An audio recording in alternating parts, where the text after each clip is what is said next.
វងអាយអវងអាយ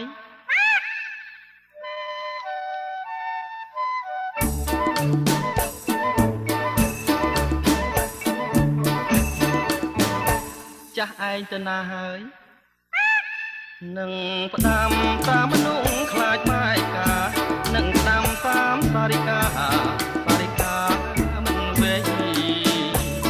នឹងផ្ដាំតាមមនុស្សខ្លាចម៉ែកានឹងផ្ដាំតាមសារិកាមិនវេ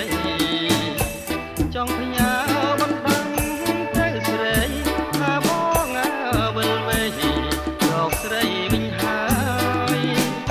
ឯងស្ដាប់បានទេអវងហើយថាអញមកហើយមកជួបម្ចាស់ជីវិតឯងស្ដាប់បានទេអវងម្ចាស់ឯងគេនឹកអញទេក្រែងគេមានថ្មីទៀតទេណា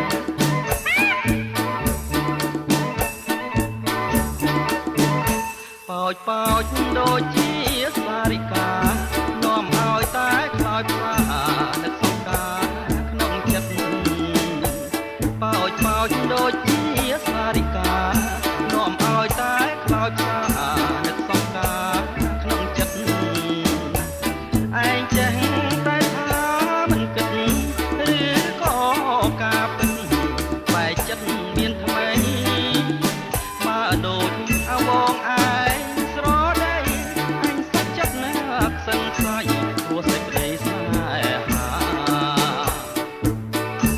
ក្រែងមិនមែនពិតទៅដឹងអវងគេមានតែប្រាប់ឯងថាគេស្រឡាញ់ឯងទេ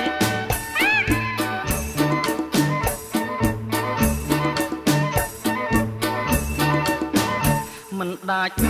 ចិត្តទេកែប៉ុនលោកបងខិតខំវិលមក